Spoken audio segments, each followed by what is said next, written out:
Our first Auburn Tiger is Luke Deal, and he's ready for your questions.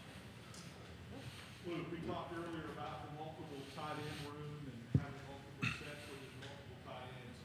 One of the things I was interested in is that sometimes the opposing defenses can tell when a certain tight end personnel is in its run, when another's in its pass. Do you feel like your tight end room is versatile enough that opposing defenses will not be able to tell whether it's run or pass, that you guys are hybrid enough to do both?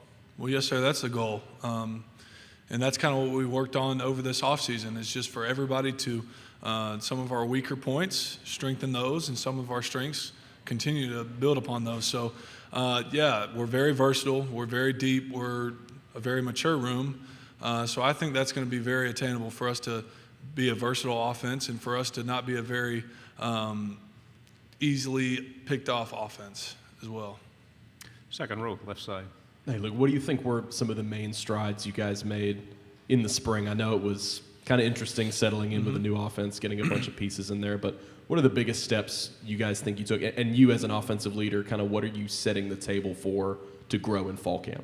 Yeah, so the first thing, like you said, learning a new offense is always a challenge. I've learned a few now, and some younger guys don't really understand how to go about that, the best way to go about that. So I think just learning the offense at a good pace, learning it and refining our new techniques and everything that goes with that. We've done that this summer, last spring, and also, like you said, off field. I mean, we've had a bunch of transfers, a bunch of recruits come in and join this team. So being able to build relationships with those guys, get to know them, get to know their story, their why. That's been a huge part of our offseason program so far. Left side, fourth row. Dan Peck, ESPN 106.7 in Auburn. Luke, what can you say about newly arrived transfer quarterback Peyton Thorne? Yeah, I think Peyton's an incredible leader. He's a really good guy. I've gotten to know him on a personal level. I really like his leadership qualities that he brings. He's got that savvy quarterback demeanor that you look for in a quarterback. And he's somebody that I think will help us one way or another. He'll help us in our strides this year. Second row. Luke, I think the last year, the game against Texas A&M, the atmosphere, though everybody was playing for Coach Williams, I think that was just a really cool moment. And I mean, I want to hear your perspective of it, being there, being a part of it. Absolutely. That year had been very disappointing up until then with the way that we wanted it to go. It did not.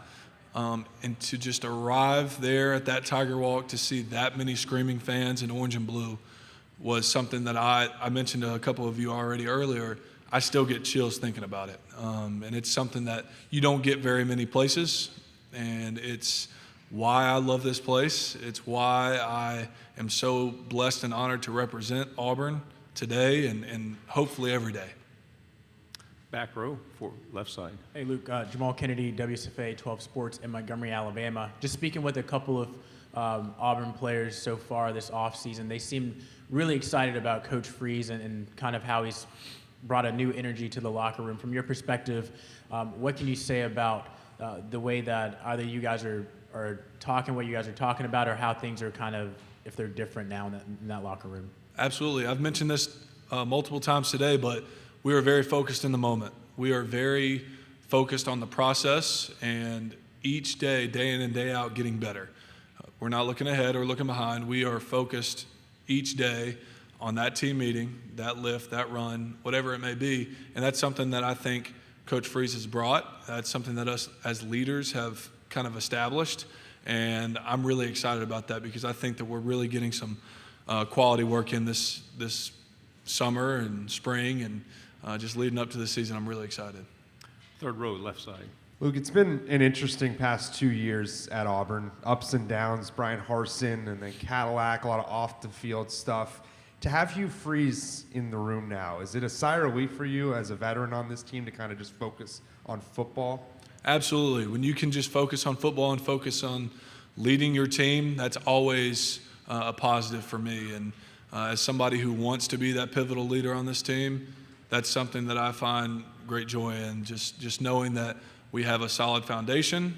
We have a very transparent team, a very open team, a very relationship-driven team. So that's something that's really been good for me. Second row, left side. Hey, Luke. Jeff Spiegel, ABC 3340 Birmingham. You mentioned the Texas A&M game and Cadillac. How much do you think he saved the season to some extent, bringing positive energy, and how much of a carryover has that brought into this season? Yeah, people may not understand how pivotal that was for us. I would argue that this football program, this team, this university, this town has still built off of that moment, off of those games, off of that energy, and that's what we're going to take into next season. That kind of energy, that kind of unity is something that you build on, hopefully for years to come. So it's been huge. Second row. Luke, you mentioned all the different offenses you've been a part of. I wonder, just from a football standpoint, can you compare what you guys maybe were running last season to what you guys are trying to run right now, just from a schematic standpoint? What are kind of the things you've noticed? Yeah, I mean, in college football, it's such a copycat league that there are so many overlapping qualities in each offense. Obviously, we saw a lot more under center, huddle, pro style stuff out of Coach Harsin, and you still get that kind of pro style out of Coach Freeze's offense and Coach Montgomery's offense. But obviously, being able to spread people out and just being the most versatile team, that's huge for us. We want to be in multiple different formations, lined up in multiple different spots, and just attack defenses where they least expect it. Front row. Chris Farblin, KCOU 88.FM in Columbia. So you've been at Auburn for a long time now. You played under Coach Malzahn, Coach Harsin, now Coach Freeze. Can you just compare their leadership styles and how they go about leading that locker room? Yeah, absolutely. I think all three of them are very different people personally, but that's good that I've gotten to know three of them personally. That's something that in college football, getting to know people, getting to know their background, like I said, with our players, the same as it's no different for coaches. They're people too. So definitely three great leaders, three different leaders.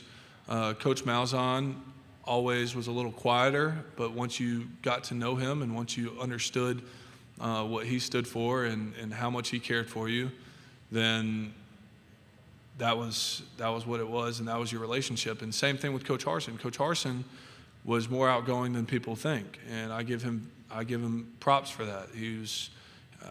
I got to know him as well, and same way with Coach Freeze. Coach Freeze is always a positive energy, a positive light in the meeting room, and that's something that's really refreshing for everybody, and I've appreciated all three of those guys learning under them. Right side. Daryl Dapprich, Locked on Auburn. I know that you guys are supposed to block out off the field things, but when you talk about atmosphere and electricity in the previous question, what does it mean to you and your teammates when you get wind that Auburn set a record for season tickets as far as selling out? I know that trickles down to you.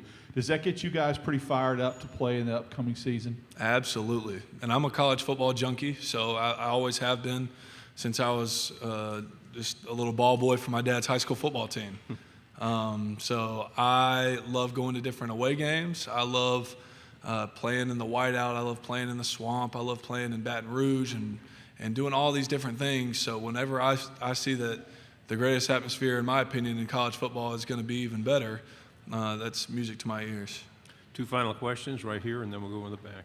Hey, Luke, Jake Stansel, WBRC in Birmingham. I just wanted to kind of talk more about Cadillac and just the energy he brought last season. How cool is it to have him still a part of this team and help this offense grow now under Hugh Freeze? Yeah, you guys saw, I mean, he was used to having the spotlight on him as a player, and whenever you saw when he had the spotlight on him as a coach, you saw that positive energy. You saw that just positive light, that positive outlook on everything in life, and that was something that energized us. It motivated us, and that's something that he brings every single day. We've got a really good running back room. Really, really good running back room. Not only good group of players, but good group of guys, and that trickles down from his leadership for sure, and how he looks at every day as an opportunity. Final question, left side, back row. Sorry. Just to piggyback off of that, how important was it to keep Cadillac around, knowing what he means to that university and what he meant to that football team last year? Oh, yeah. I mean, people are going to be pretty upset if you get rid of Cadillac Williams. I know I would be. But Coach Lack, he's an incredible man, incredible ambassador for the school, has been for a long time. And people with orange and blue in their blood, they want to see him around forever. So that was definitely important for our success. Luke, great job. Thank you very much. Thank you, sir. Yes, sir. Thank you, guys.